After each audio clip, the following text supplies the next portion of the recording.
Welcome to today's webinar, Affordable Housing, the Year Ahead.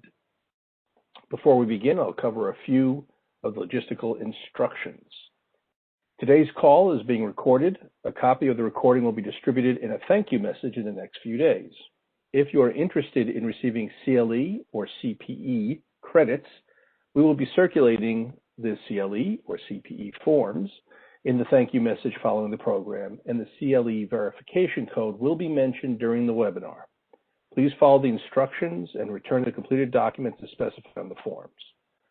You may send questions to our presenters online. On the bottom of your screen, you will see a question and answer box.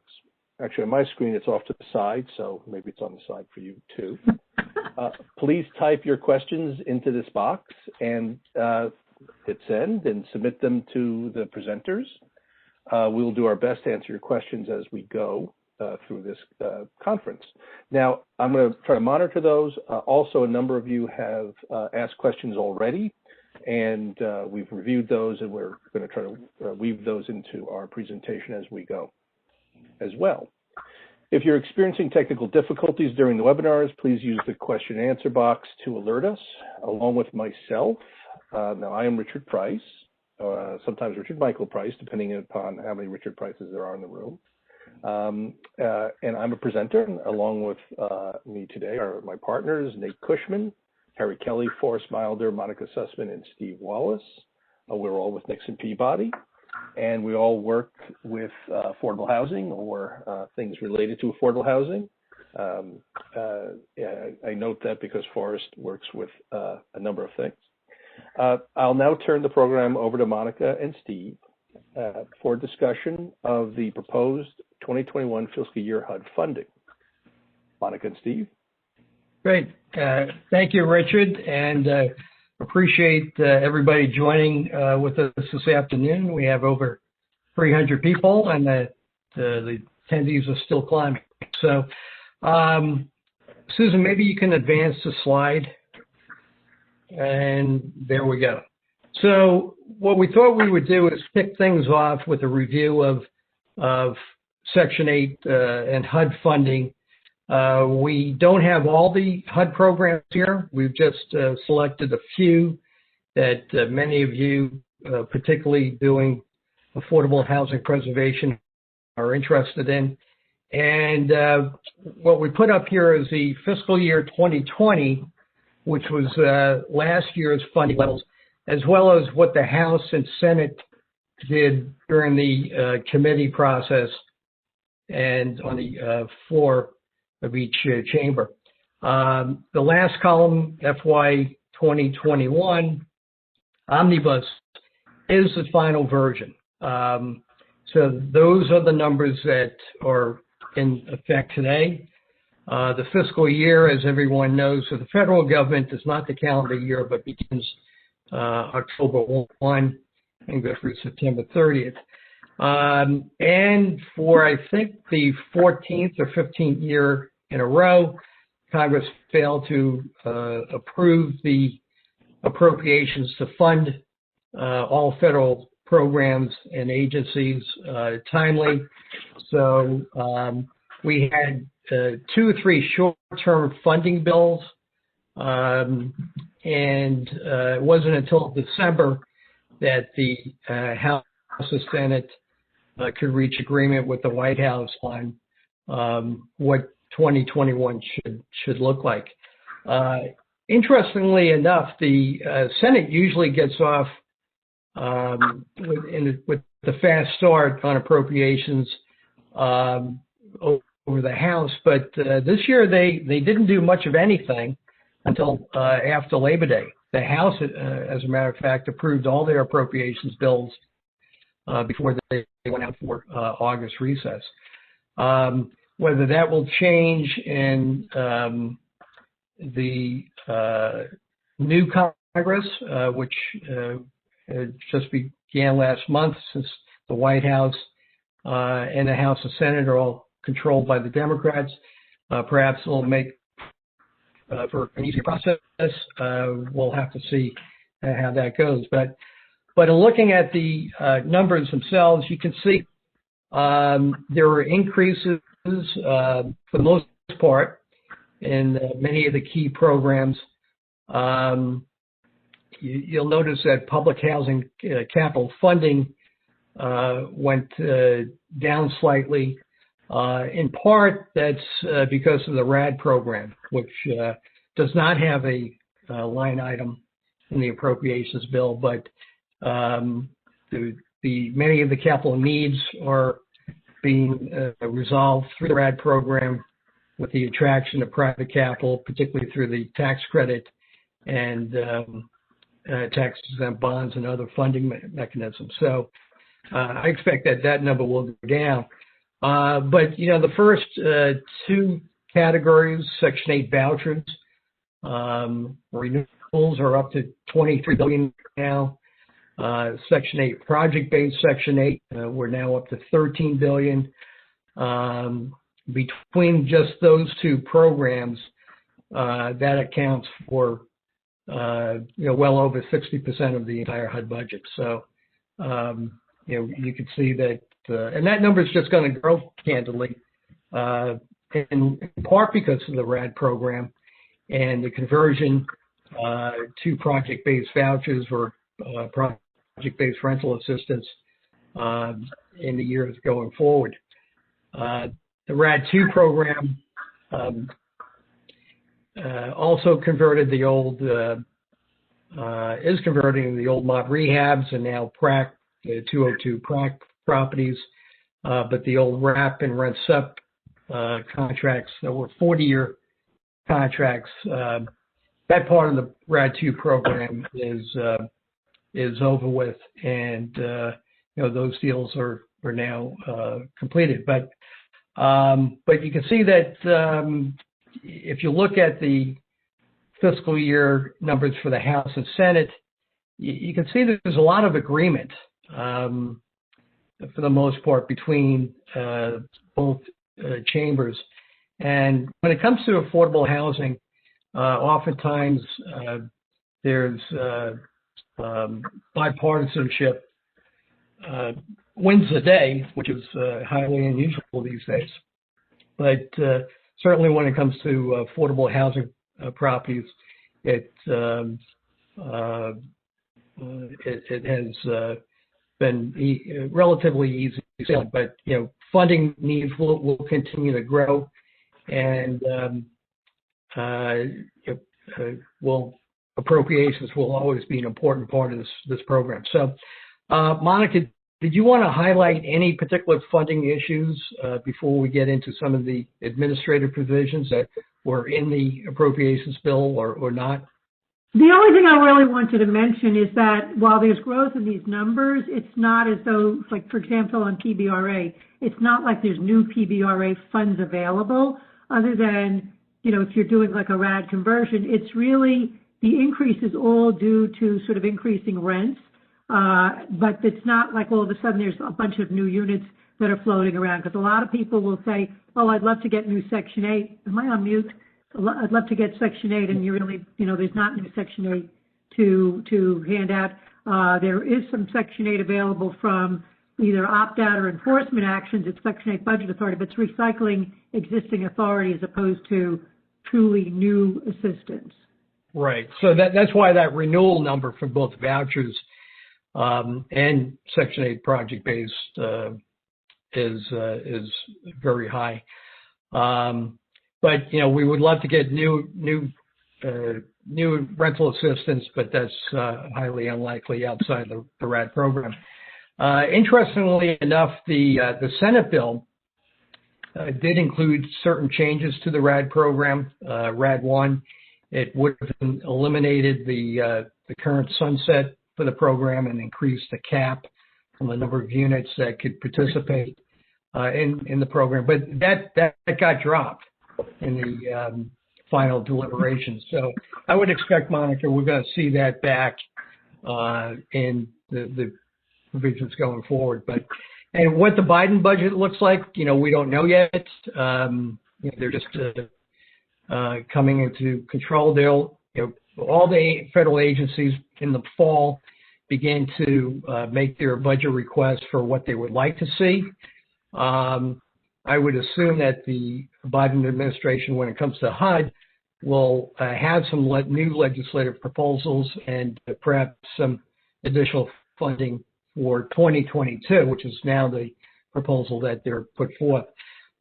Usually, we see those numbers sometime in February. I'm hearing that it could be early April by the time anything comes to light. So we'll have to see what leaks out prior to that time. But Monica, any policy issues that you want to discuss? Well, so maybe just for a second, we'll flip to the next slide. And just so you can take note of it, this is the composition of the House Committee on Financial Services. You can get the materials later on, so you may know some folks on there, and if you do, just keep them in mind if you run into HUD issues. There are a number of things that we have, most of the folks, for the new people at HUD are not on board. Ethan Handelman, who's going to be the Deputy Assistant Secretary for Multifamily Housing, is starting next week. We hear, first it was this week, now it's next week. I haven't seen anything confirming the new secretary. So there are some people that we know. Ethan has been around the housing business for a long time. Many of you on the phone may know him from lots of other organizations. But, you know, most of the people are not on board yet. It's career people who are acting in those positions. And there are some people who are in, you know, non-Senate confirmation slots that are coming on board. We have met with every single year with folks in place and raised what we view as issues, and we're going to be doing the same thing. And they range from a variety of things. I mean, one of the big ones is mark to market. It's the ability to get, other than an OCAF, rent adjustment. I suspect that that's going to take congressional action, because even though there'll be political people at HUD, the career people are not changing, and they're pretty dug in on that all you can get is OCAF. 2 seconds of background on that. The statute, the MARA statute, does say that when you've gone through mark-to-market restructuring, your rents will be adjusted by an OCAF. We've always viewed that to mean that you weren't going to get stuck with those rents for the next 30 years, and that at least you'll get an OCAF. Not at most you'll get an OCAF, but that seems to be where HUD is, and where the lawyers are. So we are hopeful that we'll be able to get legislative change on that. The last administration, most of the people at HUD in political positions were housing types, and so we didn't have their mission in life, as opposed to some of the other agencies, was not to put the agency out of existence. And we're optimistic that that's going to be the case under this administration.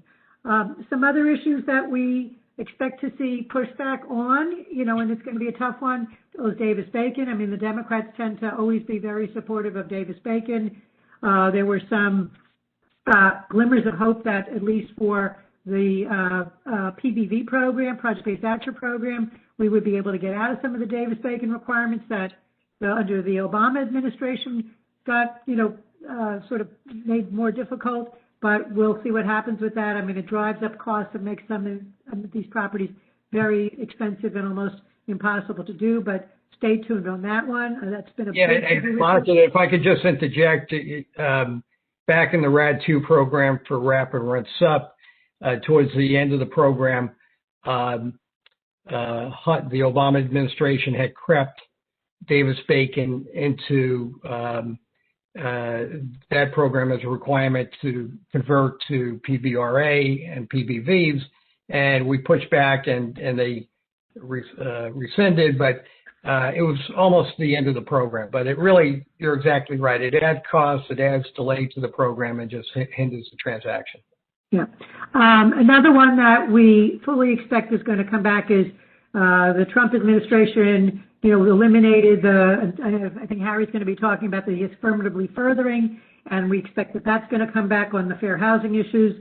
Other issues that we tend to see that make you sort of scratch your head and say they're a little crazy has to do with if you're doing rehab and you have temporary relocation, there are limits that people can be temporarily relocated for up to a year. There's some crazy processes on notices that you have to give when you really, the objective is to fix up this housing and have people return. So we're going to try to deal with that issue. We've tried on the last one. We're starting to see some issues, and I think this is a question mark one because nobody really knows as a result of the pandemic what's going to happen with rents. In the spring, the administration, the people that had eliminated the waiver, you used to be able on PBRA, if your rents were above 140% of the median zip code rent, typically need a second comp study for rent adjustments.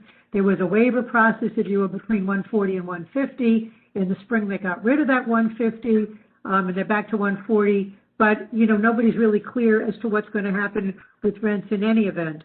There's some, there's a lot of issues, frankly, that we tend to raise administration to administration are less major policy issues, and they're really more procedural type issues that just, why does life have to be difficult? Why do HUD attorneys have to review your documents when they're on the HUD form anyway to make sure that your spelling is correct? I mean, things like that are just really kind of silly. So those are the types of things we tend to raise, or inconsistencies on HAP renewals from, around the country. It's like one office wants one thing, another office wants something else. And there's just a lot of that. There's, very, very little reason for that. So, we're really just trying to make life a lot easier for making these deals happen, because at the end of the day, most of it is preserving affordable housing and fixing up affordable housing. So yeah, and let me just add to that a lot of this is preservation. We don't have any new major housing programs, although who knows, maybe the Biden administration will be proposing some. We expect to see an infrastructure bill later this year, but it's little things. It's a couple years ago, Monica, if you recall, we were able to get a change in the LIPRA statute, for the old 236s and 233s that were preserved under the LIPRA program, to eliminate that 8% distribution. And so there's a process in place, and I think a lot of owners forget that it's out there. You can get rid of that LD, as well as if you have funds in your residual receipts account, you could get those released to the owner as well, provided that the property meets certain conditions, particularly when it comes to maintenance of rehab of the property. So there are little things like that are out there that could be helpful. Well, and there is issues on once you've prepaid a 202, is it still a 202? And do all the 202 requirements continue to apply, especially the constitution of the ownership entity? So, we're having to do with local representation on the board. So it's a lot of these are really not policy issues, right, but really much more process.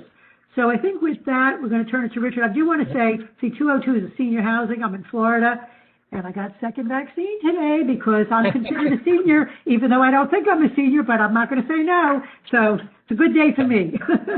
Good. Okay. Hey, Richard, thanks so much for inviting us.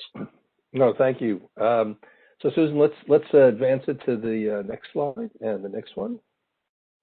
So we're going to talk, I'm going to talk for a couple minutes here on emergency rental assistance, the $25 billion program in the December 27th Consolidated Appropriations Act. So you have the Consolidation Appropriations Act, which is usually about the annual budget, but you had a number of other provisions, including coronavirus relief.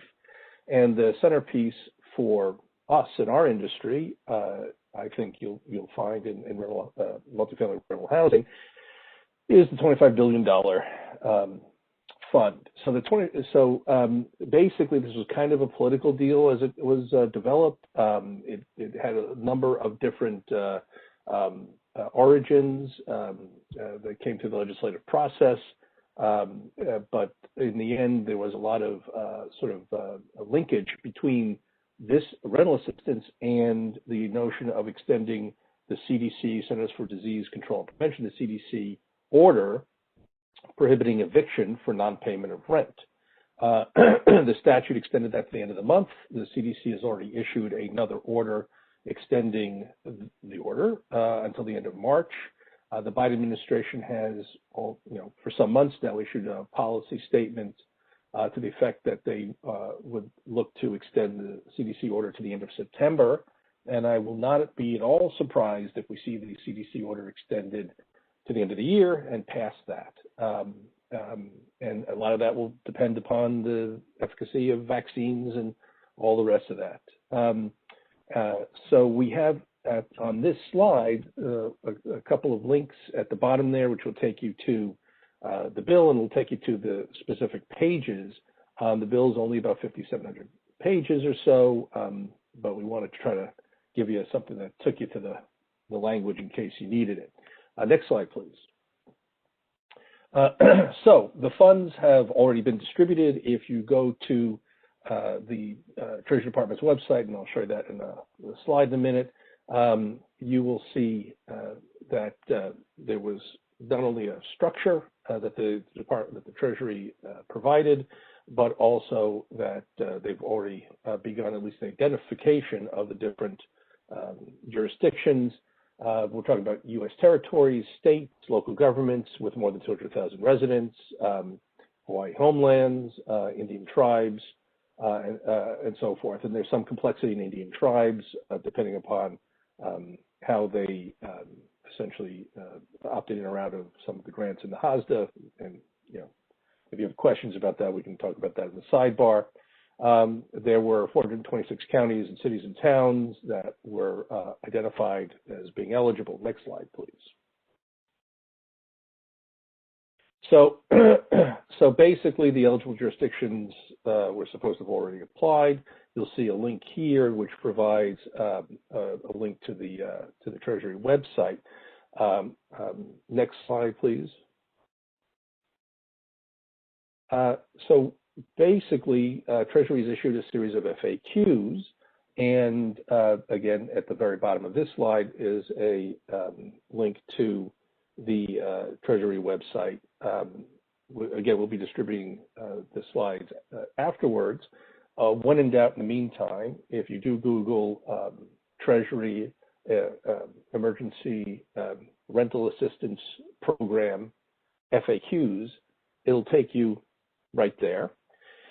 So two things about these FAQs. One is they're issued obviously by the last administration, and so they speak to certain policy choices there. And two, when you look at it, when you go to that webpage, you will see a big note that's still there as of, well, now, that those FAQs are in the process of being updated.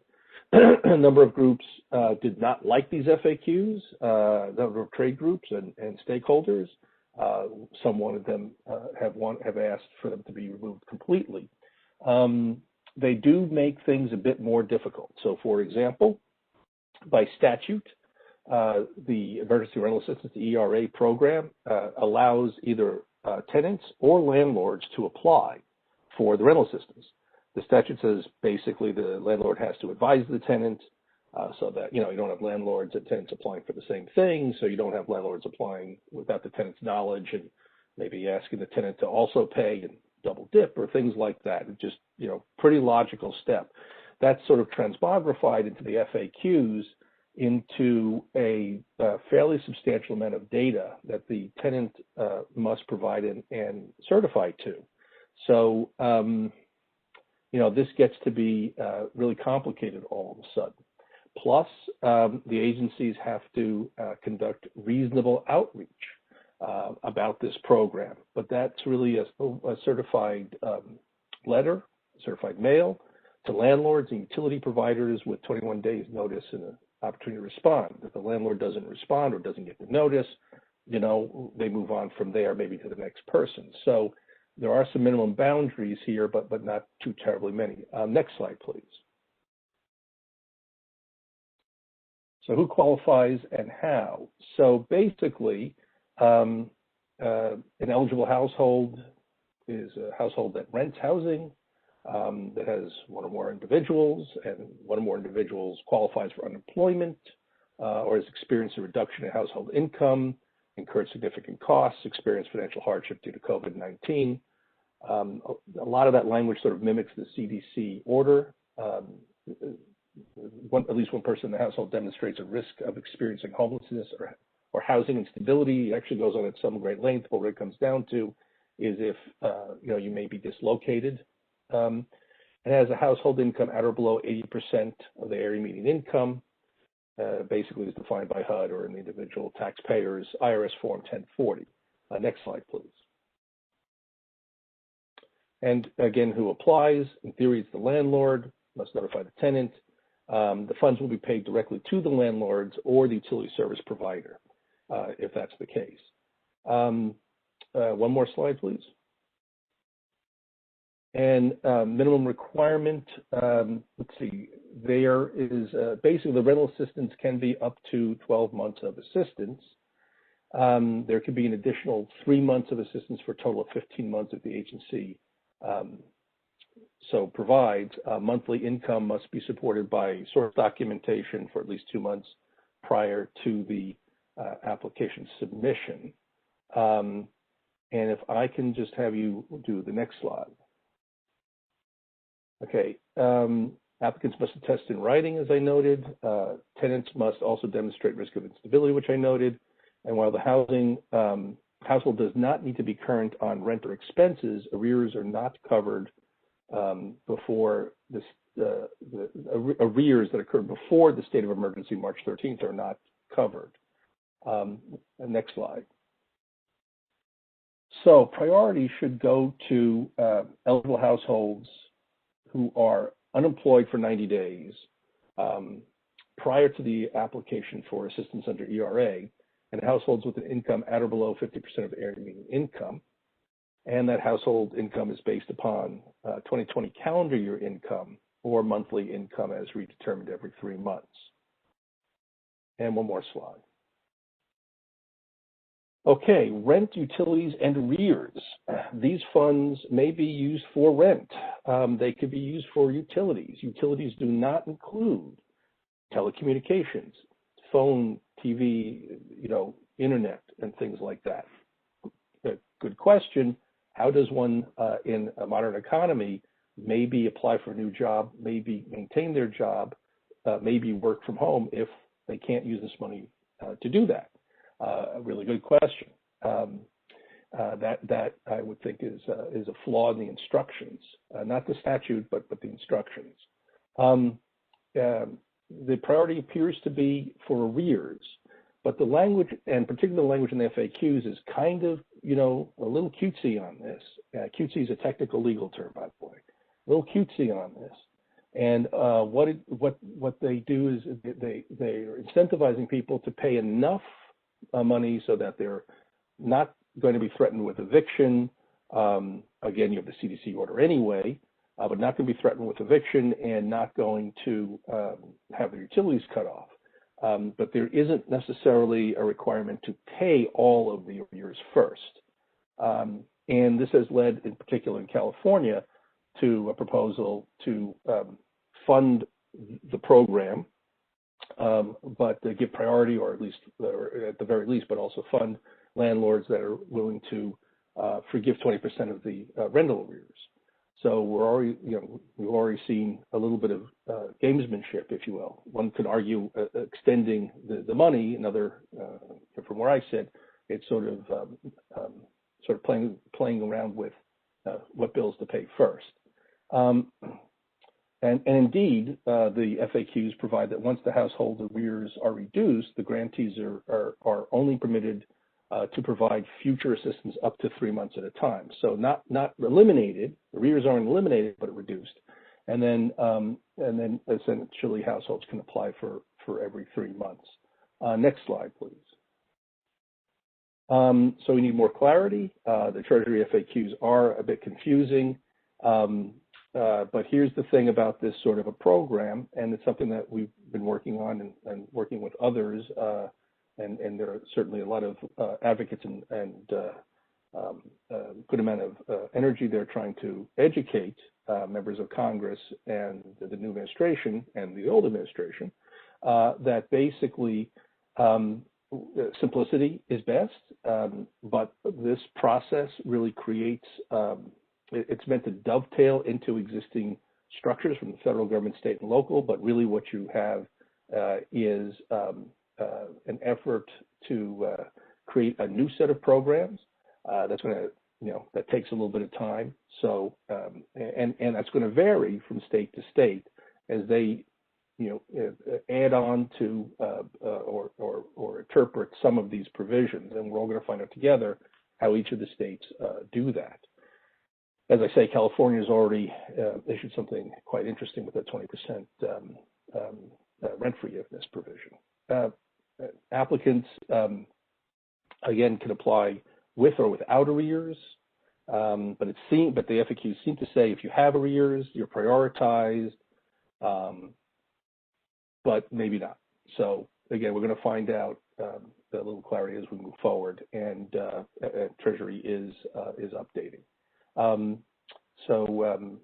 But if you're a landlord, as soon as those programs are stood up in your state, I would not wait. I would move forward and take steps to try to apply on behalf of your residents. And by statute, that's supposed to be available to you. One last slide. Let's see. The rental assistance must not be duplicative of any other federal assistance. So in other words, for Section 8 rent subsidy, I would start from the notion that Section 8 tenants are not eligible. They might be. So if you have a rental assistance program that adjusts as the tenant's income adjusts, that is not eligible for this ERA program. You're supposed to go back to HUD or back to USDA or whatnot and get the tenant re-income certify and adjust. If they don't adjust and there is an additional expense that needs to be paid for utilities or rent, you could use this program. Also, even if your rent adjusts, there is an argument that you could still go back and get this money for utilities. I think we need a little clarification on that because the FAQs were so clear that about eligibility if you don't adjust, not having eligibility if you do adjust. I'm sorry. Let's see. So basically that's the key I would think about this. If you have a static bit of rental assistance, you can also still look at this, and if you don't, if it's an adjusting form of rental assistance or other assistance, you have to be very careful. Next slide. Okay, so with that, I'm going to keep on time. I'm just a little bit behind, so I'm going to quickly turn it over to Forrest. A lot of you had questions about the 4% minimum, which is mentioned in the law, and so Forrest, take it away. Hi, everybody.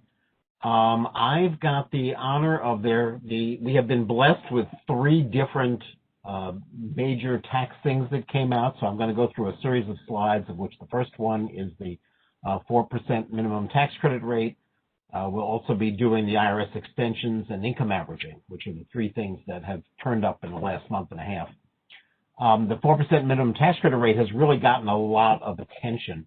As always happens with these things, the transition rules capture everybody's imagination. I think the IRS could the Congress could write something that was absolutely perfectly written, and nonetheless, people would get confused about what the possible transition rules are, and I'll walk through them here. It was, of course, part of the December 2020 tax legislation, which is curiously referred to as the 2021 tax legislation in its title. And we know a few things for sure. We know that for non-bond financed projects, that the fixed 4% rate applies to acquisitions of used buildings, provided the credits were allocated after 2020. So that was very plainly stated in the statute. For a bond finance project to qualify for the 4% floor, the building has to be placed in service after 2020 and comply with this language. And I have reproduced the language exactly as it is written because it is silly to try and summarize it. In the case of any building, any portion of which is financed with an obligation described in 42H4A, any such building, if any such obligation which so finances such building is issued after December 31st, 2020. Now, right from the start, I want to emphasize that a lot of you have heard there was pending legislation, there were proposals made by the Affordable Housing Tax Credit Coalition and others that had other transition rules, and so sometimes you'll hear somebody say to you, oh, mine should qualify because, and they will not cite this transition rule. They are simply wrong. I mean, the law wound up being what is written here. And let me also say that an obligation described in Section 42H4A, that is a tax-exempt bond that got an allocation of volume cap. So what this says is any building, any portion of which is financed with a bond that got volume cap, if any obligation which finances the building is issued after December 31st, 2020. And I'm going to come back to just what that means. We'll walk through that. Projects that plainly qualify under this wording have post-2020 bonds and were placed in service post-2020. I approved a tax opinion. We have one in the House right now. I approved an opinion today for a project where the bonds will be issued next week. The project will be placed in service after they haven't acquired it yet. They're going to be acquiring it. That one will plainly qualify.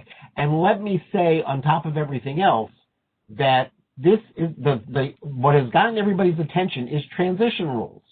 By 6 months or so from now, all projects will qualify for 4% credits. We will reach a point in which the bonds will plainly have been issued after 2020. The acquisitions will be after 2020. The project will qualify for 4% credits.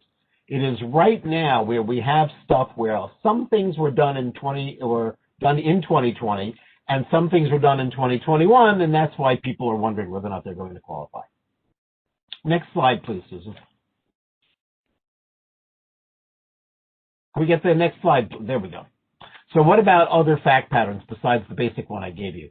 The one you hear the most about is something called drawdown bonds. Drawdown bonds are where there is effectively a contract to issue bonds, but the money hasn't necessarily been put up by the person who's buying the bonds, and the money has not been drawn down by the project that's going to spend the bonds.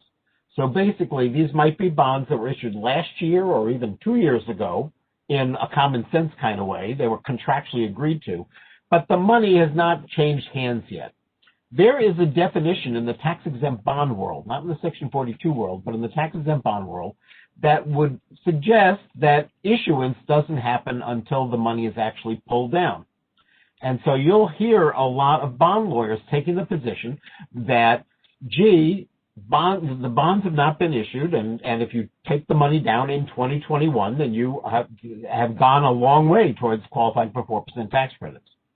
We are not seeing I don't think I've seen any Section 42 counsels, the people who write the tax opinions for investors, say that they're comfortable with that position. I think part of the issue has to do with what, as I've written here, when was volume cap allocated? If those bonds are contracted for prior to 2021, and at least 5% of the bond amount was issued, or at least $50,000 was issued, it is quite common that they will have taken an allocation of volume cap. And it is thought to be very, very likely that what Congress had in mind here, that they did not have in mind retroactivity, which nobody knows quite what that means, but that they did not think that bonds which had taken that kind of substantial step, having done enough of an issuance to have volume cap allocated to them, could now turn into 2021 bonds. That those bonds are stuck in pre-2021, and therefore the projects are not eligible for 4% credits. However, this is one of those areas where wouldn't it be nice if we could get some guidance? The next thing I'll talk about is acquisitions before 2021 and a rehabilitation and bonds after 2020. So in other words, we have a used, already in service project. We bought it last year. We got a TEFRA approval. We went and got bond approval, but we didn't actually issue bonds. We are now going to get bonds issued in 2021. We're going to start doing our rehabilitation of that project, and we are going to both get acquisition credits on the one hand and rehabilitation credits on the other. The acquisition of a used project which is in service, so the project was in service last year, that is considered to be a separate building, as you know, for Section 42 purposes from our rehabilitation. That separate building was placed in service last year. It's not eligible for 4% credits.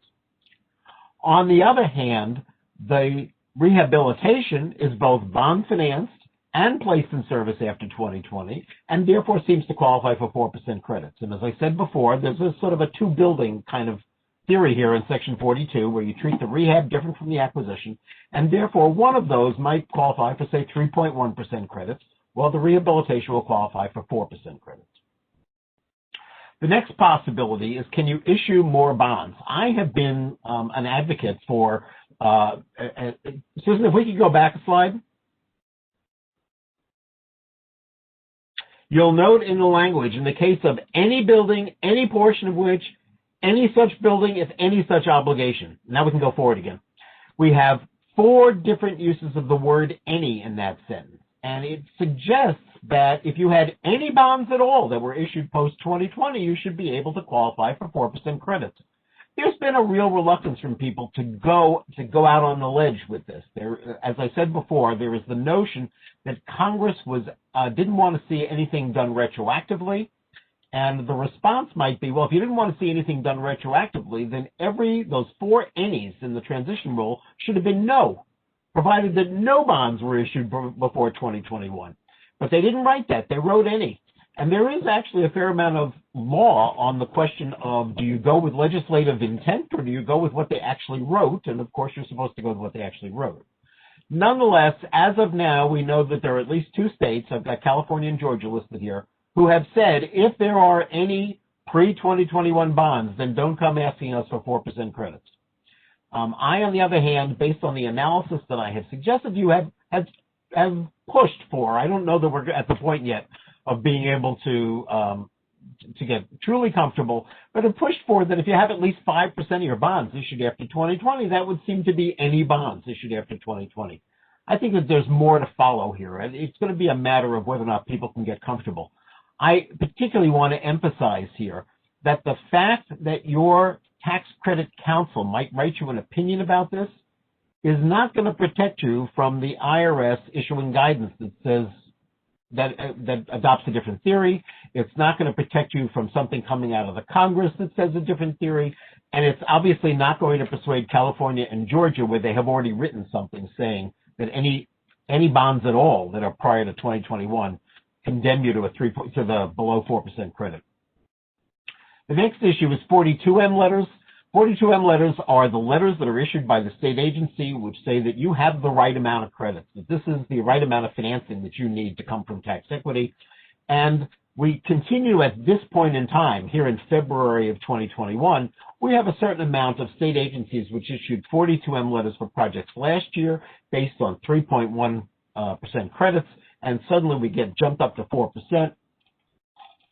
And we don't know what those state agencies are going to do about that. Most state agencies have said that they will not issue a fresh 42M letter at this time. They ultimately will, but not at this time, which makes it very difficult to know just what they have in mind doing for your project. If you had a $10 million project, a $4 million credit will generate $4 million of credits. A 3.1% credit rate will generate $3.1 million of credits. That's a $900,000 difference. You could imagine the state agency saying, we want you to give back some of your soft financing. We don't think you really need $4 million, which seems unlikely on a bond project that they would take that position. But you could certainly imagine them saying they want you to do something with that additional $900, or they want you to give back something. And so that kind of thing is up in the air and gives some people some pause. And that's the point I'm making here with the next line about will agencies and so on. The last thing is the notion of Blue Book or IRS guidance. I will observe, and we're going to get to income averaging in a minute, but income averaging came out as part of the 2018 Tax Act, and we got income averaging proposed regulations in December of 2020. So it took just about 2 years for them to come up with, possible guidance. The idea that we will get something quickly from the IRS, it would be great. They have taken to issuing notices of late as a way to get them off their desk more quickly. And a Blue Book also could take between 6 months and 2 years. So the likelihood of us literally getting some guidance could take a while, but you never know. I mean, certainly we have heard from the IRS that they are eager to give some guidance here. So hopefully we'll see that. Next slide, please, Susan. Extensions of timetables due to COVID-19. As you know, the IRS has been pretty diligent in giving out extensions for all kinds of things that are affected by the coronavirus. And here we're going to talk about the ones that are applicable to low-income housing projects. So it's all pursuant to Notice 2021-12, which was issued on January 15th, 2021. And in general, it provides extensions where deadlines arose between April 1st, 2020 and September 30th, 2021. That's a long time. That's a year and a half. They are generally extended. I'm going to give you the closer details below. First of all, there's the 10% test for carryover allocations. When you get a carryover allocation of credits, you normally have a year. They are saying that if that year would have run out during that period, April 1st to September 30, 2021, you now get an extension till the earlier of September 30th, 2021, or 1 year after the original due date. I have gotten questions from people who have wondered what happens with state agencies. Massachusetts, for example, likes you to pass your 10% test even earlier than is required by federal law. This is an extension of the federal due dates.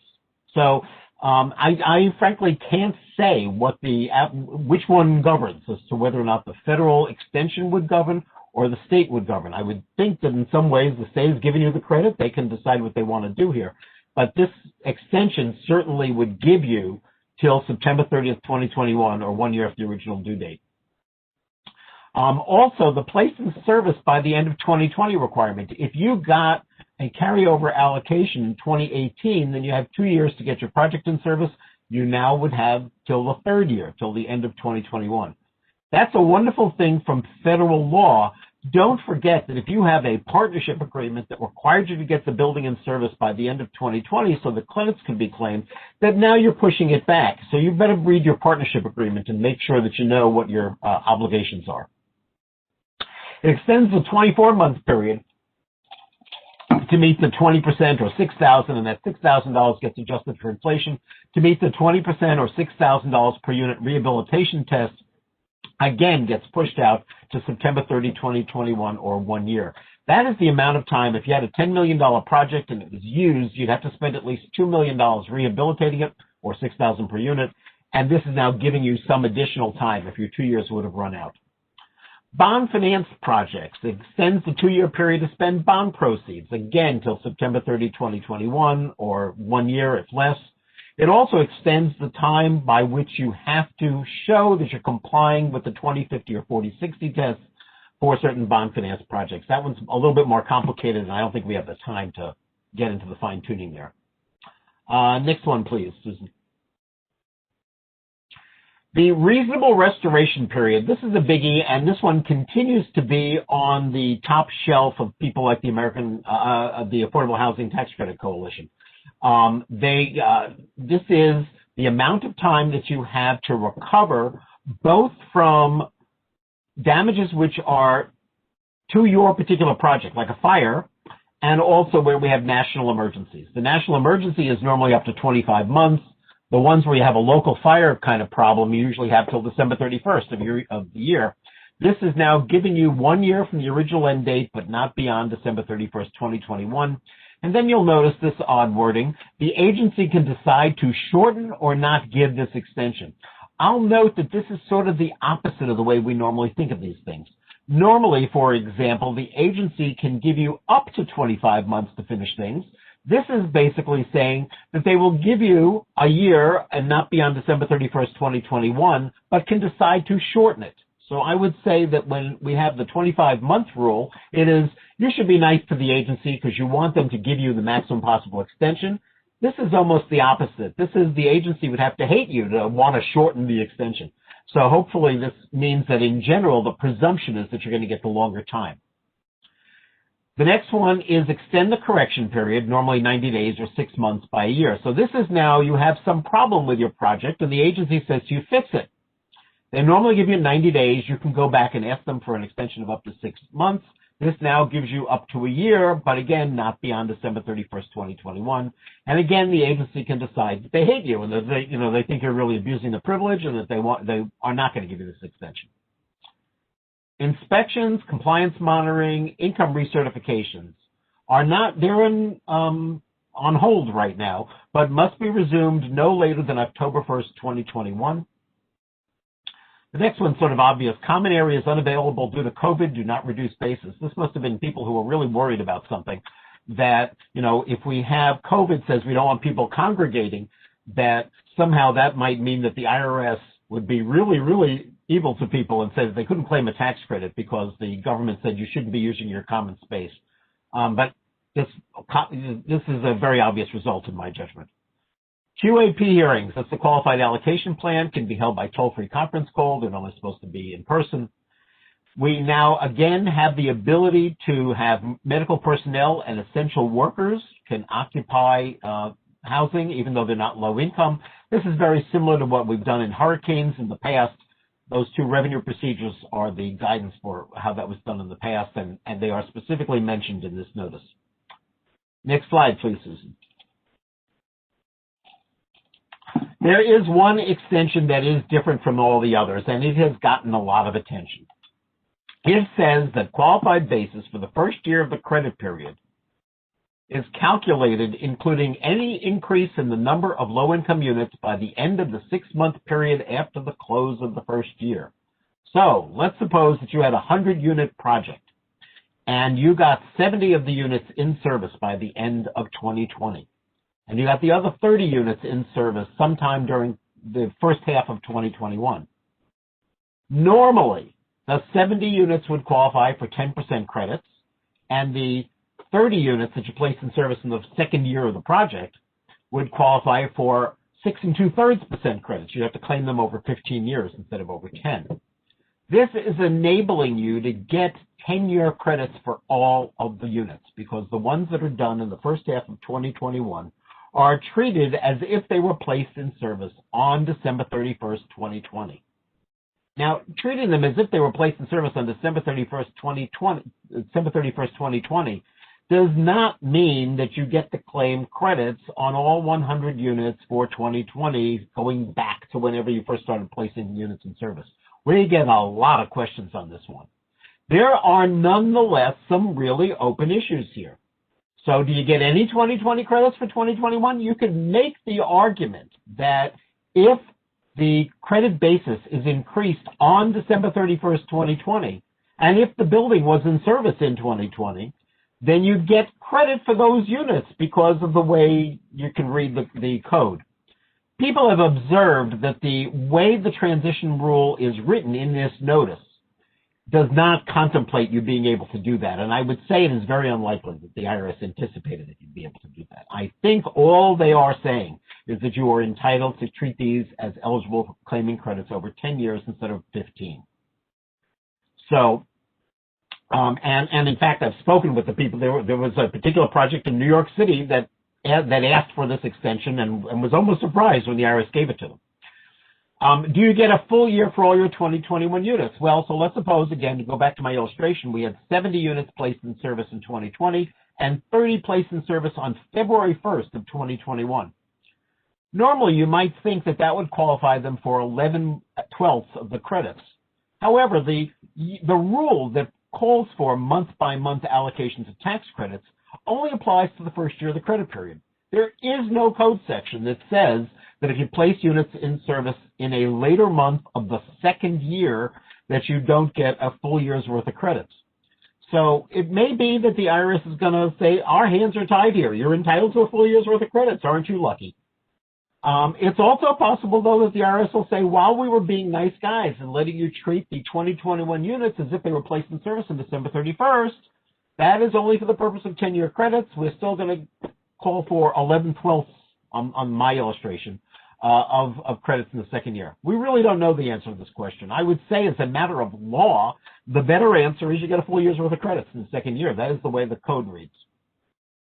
And if you only got a partial year's credits, this is my final point here, if you only got a partial year's credits, you would seem to have I had 11/12 in year 2 and 1/12, and 1/12 would carry all the way out to year 12 because you're running from year 2 to year 12, not from year 1 to year 11. So that would go out even farther than you might expect. One last thing I will observe again. Look at the adjusters in your partnership agreement. You may well have an adjuster that contemplates a really big hit for not getting units in service in the first year of the credit period. That hit is now significantly reduced because of this provision. So pay close attention to whether or not your adjuster is appropriate. Next slide, please. income averaging was part of the next slide. Income averaging was part of the 2018 tax law, and it is an alternative to the 2050 and 40/60 test. Now, you remember, 2050 means that at least 20% of your units must be at 50% or less of area median. 40/60 means 40% or more of your units must be at least 60% of area median. Of course, most, at least around here in my part of the world, but many projects are 100% low income anyway, or they're much higher percentages than 2050 and 40/60.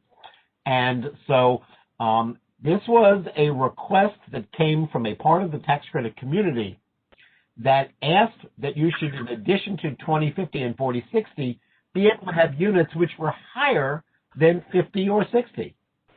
So be able to have units as high as 80% of low income, as long as you had a corresponding number of units that were below 50. So instead of 50, you might have 20 and 80. They average out to 50, and that was the idea. The IRS has been working on these regulations for a while. They were published in December. They asked for comments by December 29th, 2020. So at this point, the period for submitting your comments is over. I will note that in the IRS publication, they did give the phone numbers for the people who are responsible for these, and I had at least one client who wanted to submit comments even though the transition period had ended. It is, you should still be able to mail something in. But in any event, a lot of comments were received by December 29th of 2020. Pursuant to these regulations, and let me say one more time, these are right now proposed regulations. So what I am going to tell you are the rules that are proposed. Now, a lot of people are going to live with those rules because they're closing deals right now, but it is possible that the IRS will change these rules. Some of these things have gotten a lot of criticism, and so the rules could change again. One of the things you have to do is designate units so that you get a mix that adds up to the right amount. You're allowed to go as low as 20 and as high as 80. And one of the things, and so I give, for example here, if you had a 5-unit building, you could have 40, 40, 60, 80, 80. So you could have a unit that was at 40% of area, 2 units that were at 40% of area median, 1 unit that was at 60% of area median, and 2 more units that were at 80% of area median. And if you add those up and divide by 5, you'd get it 60. Once designated, it's permanent. This has been one of the areas of criticism from the community. The IRS, I think, out of an abundance of caution and wanting to be able to easily monitor what's going on, wants you to say that Unit 2 is a 40% unit, and Unit 3 is a 60% unit, and you'd not change those over the next however many years during the credit and compliance periods. Must designate by the end of the first year of the credit period, and market rate units are not designated, so they are just other units. Forrest, let me just chime in on one thing. This, for whatever reason, it got into the statute. In the HUD world, on preservation, this is really important because your HUD income eligibility is up to 80% of AMI, and so to avoid displacing people who may have been living in the property for a long time, and generally you don't have that many. I mean, there's income targeting in the HUD programs, and most of the people are below 50. So, but periodically you do have a small number of people who are someplace, above 50, below 80, or they're up to 80, and this is a way of, ensuring that they can return to a property once it's been rehabbed if you can do income averaging. So just wanted to throw that in. Well, it can be helpful. Obviously there are all kinds of transition rules as well for people who manage to go over income. But so we'll, on the next slide, I'll discuss some of the issues that have come up. Susan? Thank you. One of the issues that has been the big issue is over income units in the next available unit rule. So if the next unit is a designated unit, then you just stick with the designation. So let's suppose that we had the units as I described them before. We had 40, 40, 60, 80, 80. And the person living in my 40% unit wins the lottery and goes over income, and then another unit becomes available. The 80% unit comes available. I still get to fill the 80% unit with an 80% tenant. If the unit has been designated, I get to fill it with whatever the designation is. It doesn't matter that the person who's over income is a 40. I get to fill the 80 with an 80. On the other hand, if it was a market rate unit, then it's like the old rules. I'd have to fill that market rate unit with a 40% person. And it's not clear what happens after that. If the person who went over income ultimately moves out, do I get to reclaim my market rate unit and things of that nature? There's a lot of little things like that. Some people have suggested that you might want to try using a condo structure as a way to put all of your market rate units in another building. Let's suppose that I had my 40, 40, 60, 80, 80, and I also had 2 market rate units. If I have them all in one building, then when one of the 40, 40, 60, 80, 80 goes over income, one of my market rate units might have to replace it. But if I have them in 2 condos, and for low-income housing tax credit purposes, I treat these as 2 separate buildings, then all I have is low-income units on the side where they went over income, and theoretically I can leave my other ones untouched. And finally, what happens if a building has both a designated and a market rate unit available?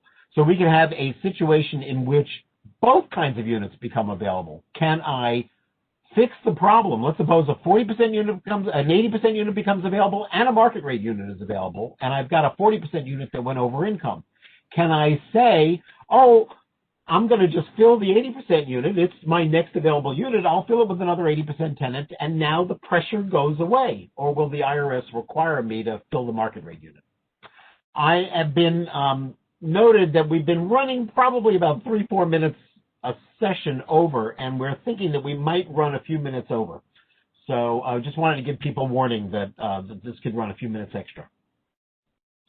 We can also have, in addition to over-income units, we could have truly ineligible units. A unit, goes wrong for some reason. Let's suppose the plumbing goes bad, something like that. There's a fire in the unit. We have a few remedies here. Just remove the unit from the count if you are still at or below 60%. So if you had 40, 40, 60, 80, 80, and the 80% unit went bad, well, if you added up 40, 40, 60, 80 and divided by 4, you'd be below 60. So the IRS has no complaint. Use a market rate unit if available. So if I had a 6-unit building, 40, 40, 60, 80, 80, market rate, and I lose my 40, I can replace it with the market rate. I'd still be the same. Bear in mind, of course, that the market rate unit either has to be vacant or occupied by somebody who's already at 40%, because otherwise I'd have to kick somebody out. You're not allowed to do that. I could remove a corresponding unit, and this is the thing, you may have heard about this. This is the one that's gotten the most attention. If a 40% unit goes bad, remove from the count a corresponding unit that 80 would be the one that would balance a 40, because 40 plus 80 divided by 2 is 60. So if I lose a 40 and I take off an 80, go back to my original illustration. I had 40, 40, 60, 80, 80. If I remove a 40 and remove an 80, then I'm left with 40, 60, 80, and 40, 60, 80, again, adds up to the right, adds up to 180 divided by 3 is 60, so I'm okay. And the problem here, of course, is I'm having a double hit.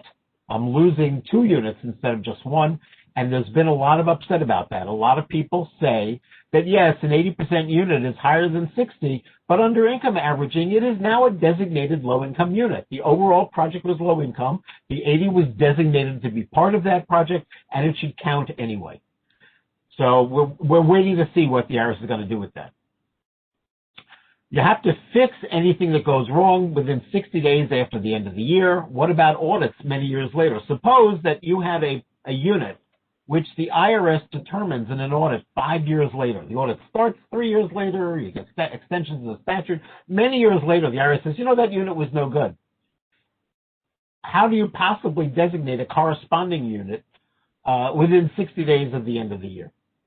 People have also noted that there are all kinds of other reasons why designation of a unit can be a problem. Designating a unit when maybe there is a person becomes disabled in some way and they're on an upper tier unit and you want to move them downstairs, you'd like to swap units. There can be violence claims and so on. There are all kinds of reasons why you might be able to, and so people are also hoping the IRS will give some extensions. The thing we are seeing most is people wanting to have a cushion. So there are some investors who just are still not keen on income averaging, and other investors who say that the best thing to do here is to have a cushion.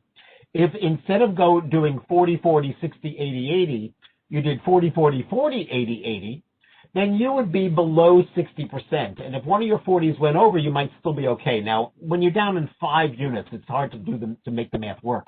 But if you had a bigger project with 100 units in it, and you were at, say, a 56% average instead of a 60% average, losing a few of your 40% units will still leave you below 60 and can still work. And so that's that. I know, Richard, that I had some questions in the questions, but maybe we should save those for later. Yeah, just in the interest of time, they're good questions, and I think the answer to a couple of them is that we still need more guidance, but we'll circle back. Let's turn it over to I believe Nate at this point. Hello, thanks, Richard. So I'll speak for a couple of minutes here about some things we've been seeing in the market, in terms of the market conditions in 2020 and how we see those continuing into 2021. And then I want to touch on a couple of things specifically, that HUD has indicated is on their administrative list to focus on, and sort of give some thoughts about what that's going to potentially mean for those of you working in this space. And I'm going to focus here in my few minutes just on discussion of those deals which receive project-based subsidy, project-based Section 8, project-based vouchers, frankly, just because that's sort of what I see in my work day to day. So, one of the big trends is we've seen continued interest in folks acquiring these types of properties. At the beginning of the pandemic, frankly, there was sort of somewhat of a pause by some folks to adjust to the new reality. That really, ended a few months after the pandemic began, continuing through the end of the year. And, despite some of the open questions that, remain and continue to be out there in terms of how federal policy will evolve and, stimulus payments and all the various things we touched on earlier, and we'll touch on a bit later as well, folks continue to be, undergoing transactions in this space, and that's going to continue into 2021 for sure. So, we're continuing to work with clients on applications to HUD for acquisitions and HAP assignment transfers, and I'll talk a little bit about some developments in just a minute on that point. We've also seen, continued activity in refinancing these properties. Interest rates remain low. From what I've seen, that's expected to continue. And that's both in FHA and other products. But certainly, in the FHA space, we've seen, enough volume that in the fall, HUD began to publish a queue. Some folks are sort of in line to process. And that's, slated to continue. HUD expects to continue to receive a volume of refinancings that's going to require that on the FHA side and, FHA transaction volume. One thing, just a sort of a practical point for folks in this space that we're seeing is that I'm starting to see some sort of stricter expectations from HUD in those FHA transactions in terms of where you are in processing a HAP renewal or a rent increase application, sort of compared to your FHA timeline. So I think some of that traces back to transformation, as that's been working through the HUD system and the timelines that HUD is subject to in that regard. But some of that, I think, goes to the volume as well. And if you're working on a transaction with FHA financing that involves a renewal, particularly a renewal that has, a change in the rents, I'm seeing some focus to make sure that that was done in a timely way and potentially, a timing thought in connection with slowing down your FHA processing if that's not in line. So something to bear in mind as a practical point there. We've also seen thoughts from sellers in particular where deal timing is driven by thoughts about the potential for changes to federal tax policy. And I think that was driving deals at the end of 2020. The idea that, one of the major legislative actions in the prior administration was, of course, significant change to tax policy. And one of the campaign issues was what extent would those be reversed or other new tax policies be implemented. And folks were more comfortable, frankly, closing their transactions when they knew the answer to that at the end of 2020 and avoiding the question of sort of what might happen next year. This is sort of me speaking as an individual, not for others or for Nixon, but, my personal thought is we probably won't have a full answer to this question of whether this current administration will change tax policy that might relate to these kinds of considerations this year. So my expectation is we'll continue to see some of these thoughts about sellers in particular wanting to respond to that open concern on transactions that are closing in 2021. So that's sort of a trend to note. I also want to mention, we've continued to see the types of substantial rehab transactions that, obviously the tax credit, other soft funding sources remain out there, subject to the timing requirements that are a part of those transactions. There's a sort of a certain amount of volume that can be done each year, and people are continuing to take advantage of that, and I think that's going to continue. And that, has resulted, we would do a lot of work assisting folks in connection with renewals of HAP contracts under the Chapter 15 process, including markup to markets, in order to obtain HUD's approval for those post-rehab rents in advance of closing necessary to get these types of deals closed. So, a couple of things there. One is sort of despite the pandemic, there continue to be scenarios where there are Section 8 HAP contracts out there with rents that are currently below the market, and there's a markup to market opportunity. That's continuing, and certainly we do a lot of work with owners in connection with the processing of those and the rent comparability studies and the review and all of that. And I'll just, Monica mentioned earlier that HUD has changed their waiver guidance recently, and this idea of the 150%, which there was sort of guidance indicating a standing waiver to allow projects between that 140% and 150% to access that waiver, that has gone away. And, now it's essentially that 140%. I'm still seeing some folks that had not seen that, so I wanted to mention it. We've also heard, there had been thoughts when the 140% limit was put in place as a policy that it had not achieved quite the goal that HUD had in mind of reducing the number of RCSs out there. And a couple of things, HUD has indicated, that they've made some strides in doing a better job of contracting for third-party RCSs. So they're feeling that has alleviated some of that pressure. And also just that as a policy matter, I think, there have been some thoughts kicking around for years that perhaps that 140%, would become permanently 150% or 160% to alleviate this pressure on the volume of third-party RCSs. Basically, we've been hearing from HUD that idea, it just doesn't seem justifiable that they could be pegging a standing approach to something that's, 1.5 times or more some statistic that's out there. So, I won't be surprised if a new iteration of this policy pegs to something, for example, smaller FMR. But, that is very much still in the mix. And for the time being, that 140% number is the key in terms of the way that HUD's going to process those. The other point I just want to mention is, we've seen in some markets deals where the HAP rents are above market. And as you know, that's a threshold point, the current rent comparison for purposes of getting in the door in Chapter 15. So I'm working on a few now under the Chapter 15 Option 2 authority that's available to nonprofit owners. And happy to talk to folks if you're in that bucket in more detail, but I don't think we have time on this call to quite go into all that detail. The 4% fixed obviously is a positive, and I don't need to dwell on that too much. We talked about that here at length. So Susan, maybe if you can advance to the next slide. So 2 quick things that I want to highlight that are kind of on HUD's internal list here at the beginning of 2021. Obviously, fair housing, is a topic. Harry will get into that in more detail, and some of the points that Steve and Monica mentioned earlier are active as well. But these are 2 points that are within the ability of the HUD staff to make some moves and have been identified to us as things that may occur here. So one is HUD is working on updates to their transfer guidance. And this has been, sort of put out as an idea for some years now, and frankly, it takes some time, to finalize this type of thing. Will this truly come in 2021 in the form of this updated handbook or not? I don't know, but it has been indicated as something that they're working on. And let me just sort of say the broader concern here is that I've heard from a number of HUD offices is particularly with respect to folks that don't have a lot of experience, so whether that's ownership or management, and some problems that HUD frankly has run into on a handful of properties, that kind of leaves us smart and that they don't want to have repeated.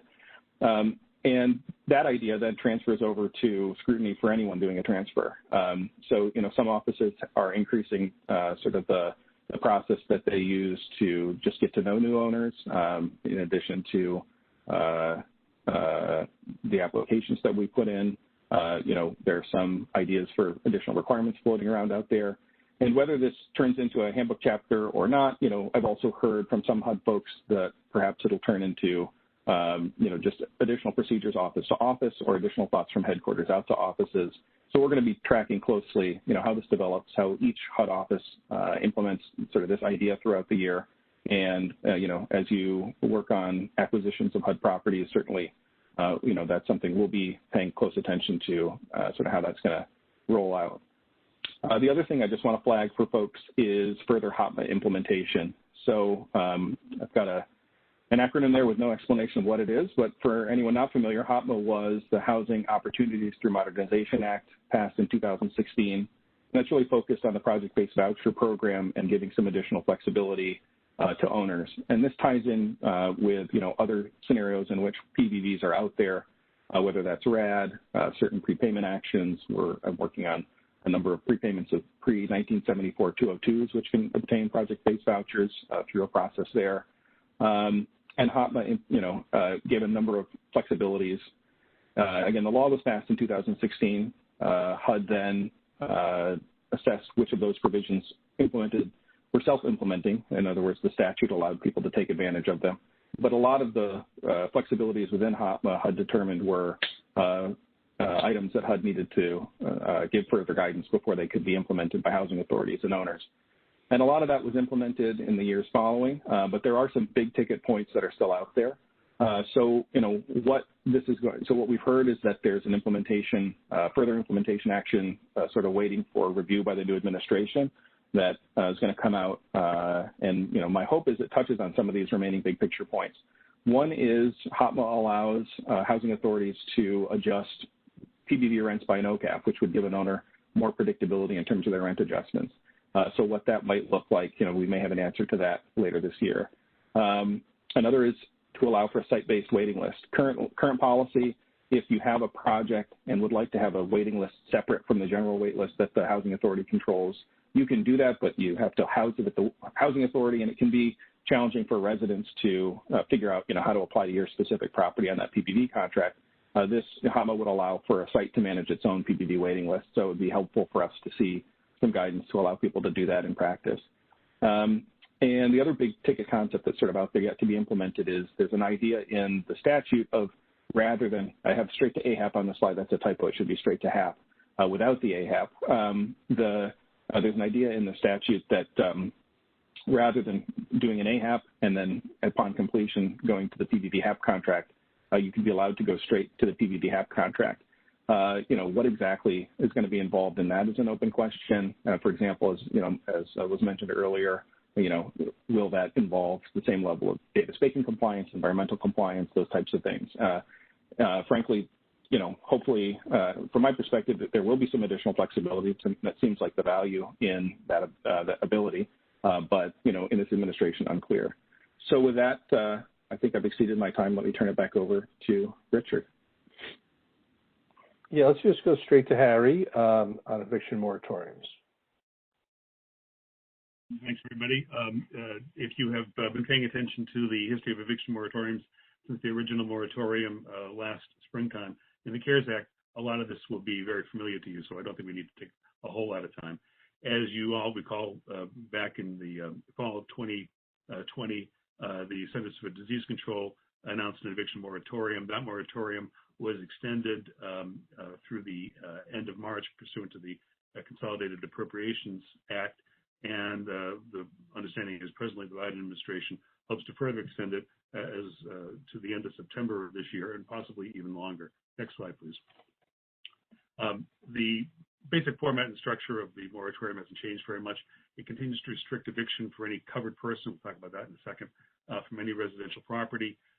It does not relieve the tenant of the duty to pay rent. It is simply a moratorium on evictions. And if the tenant doesn't pay the rent will continue to accrue. The owner is also not prohibited from accruing fees, penalties, and interest for non-payment, again, they just can't resort to eviction to pursue those remedies. And it does not prohibit evictions for reasons other than non-payment of rent. For example, criminal conduct or some other violence towards tenants would still be a ground for eviction. Next slide, please.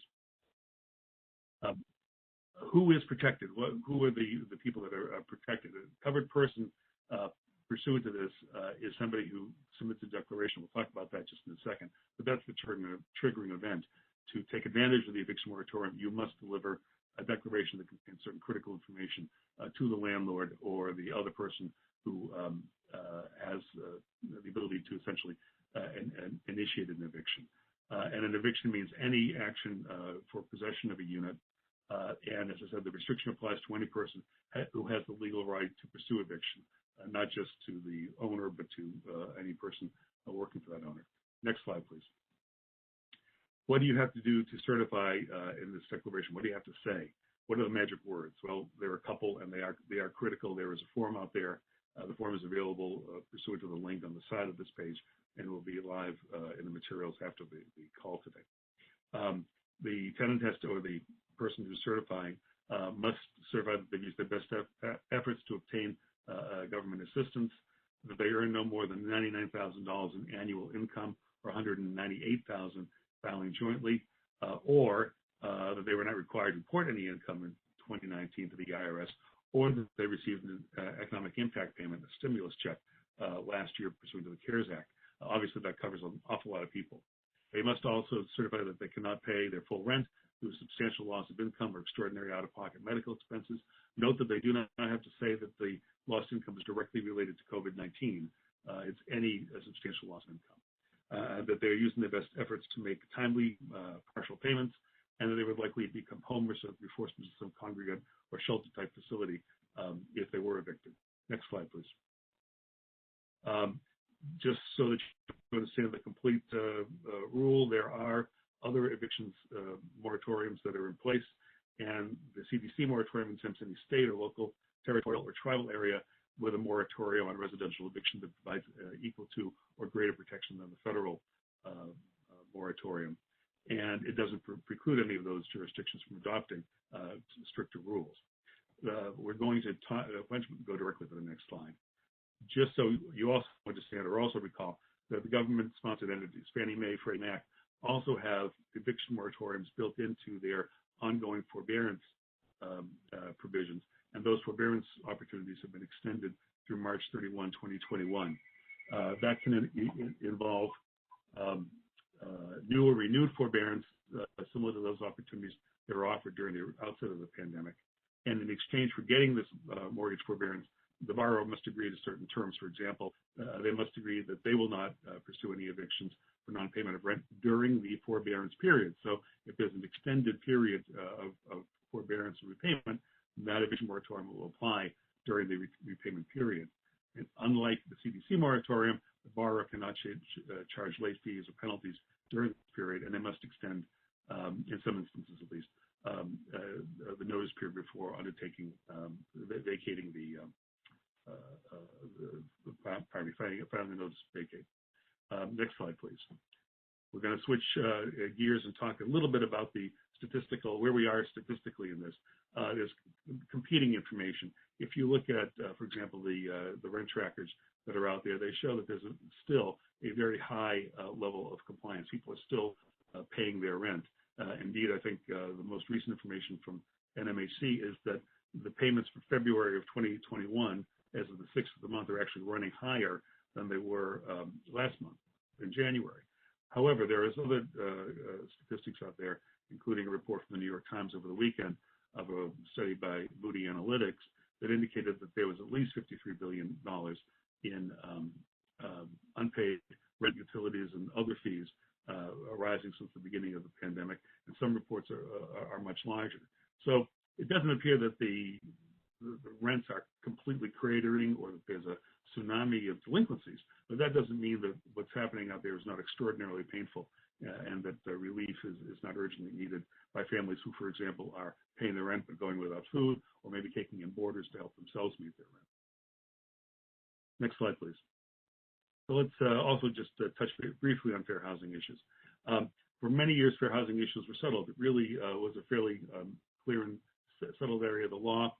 Beginning in the early 2010s, the Obama administration began to push new changes, including its equal access rule, updating or releasing final version of a regulation that defined what disparate impact liability looks like under the Fair Housing Act, and I think most significantly, pushing through a new affirmatively furthering fair housing rule that was finally meant to put some teeth into the obligation of local PHAs and state and local agencies that receive HUD funds to pursue affirmative fair housing policies and to tie funding to those agencies to their ability to meet these goals. Next slide, please. The Trump administration reversed most of these rules.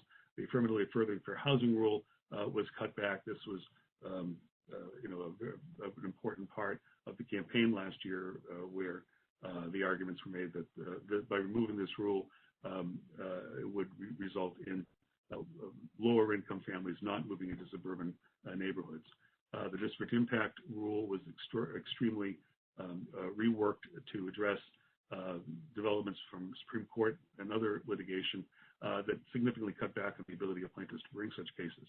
And even the equal access rule was further cut back, in particular with respect to the rights of transgender persons who were seeking shelter housing. Final slide. We know, looking at the Biden administration plan here, that the Biden administration looks at fair housing as an important component of what it's referring to as its equity agenda. That fair housing and housing discrimination is a major drag on the ability of families to obtain better health care, better income, better jobs, and improve their way of life overall. So they promised to make further changes to renew and expand the affirmatively furthering fair housing rule, as well as the disparate impact rule. And I think the question is going to be, in coming years, can we get back to a point where there's a consensus on this matter, rather than having fair housing be a football between Democratic and Republican administrations going forward. Next slide, please. Just to renew what was said earlier in the call, CLE and CPE forms will be circulated with a thank you note following this program. Note the attendance verification code, NPCLE2921. If that's your 401k password, it's time to change it. Please, if you're seeking CLE, CPE credits, complete and return the certificate of attendance to Vanessa York at the address that's indicated here, or the fax number that's shown, and all certificates of completion will be emailed within 45 days after the webinar. Next slide. Richard? Yes. So just to go back one slide just for a quick second. Thanks, Harry, for doing that. And just want to repeat the verification code, NPCLE2921. Again, that would be the vyork@nixonpeabody.com. When you receive these will have links to additional Nixon Peabody resources. And let's see the next slide. And those are our bright, smiling faces. So we are a few minutes over. Basically, I just want to mention one thing, which is we didn't get to a few things. We actually got to all of the agenda we intended to, but of course, breaking news, there is another roughly $20 billion for rental assistance that I believe is going to mark up tomorrow. So stay tuned on that as those provisions evolve. And I know, Forrest, there were a couple of questions there. I don't know if you had a chance to read any of them, but they basically seem to be variations on the theme of basically 2020 versus 2021 bonds and 4% credits. And if you wanted to say the last few words on that. And you're on mute. We did get questions about, as Richard was saying, about the transition rules and what are, and some more precise questions about drawdown bonds. I would say that as of right now, drawdown bonds are not sort of a favored route. People think, I don't think as of today that people are prepared to go forward. But as I said before, it's not so much whether your counsel can write an opinion, it's whether or not you're going to cover all the things that could go wrong, even when either Congress or the IRS publishes something that says, oh, the aggressive position you tried to take, was not what we had in mind. And so I think it's very hard to do that. I know we also got in the written questions, the one other thing was sort of what's the effect on pricing of this? And it appears, it's hard to say this early, but it appears it could be worth on the order of 5 cents. And the reason why is because the credits continue to be worth, $1 worth of credit continues to be worth $1, but the depreciation that you're getting stays the same. So if you had a $10 million project, which now qualifies for $4 million of credits, it still only qualifies for $10 million of depreciation. So it used to be that an investor was buying 3.1 million of credits and 10 million of depreciation. Now they're buying 4 million of credits and 10 million of depreciation. And since the depreciation has become a smaller share, they're getting the same amount of depreciation but paying more for the credits. Overall, the price has fallen by like a nickel. But I think it's still too early to say exactly what the price, what the variation in price would be. All right. Thank you. With that, thank you, the 257 participants that have stayed with us to the end. And we very much appreciate everyone who's attended throughout. And thank you for our panelists. And with that, Susan, I think we can wrap up.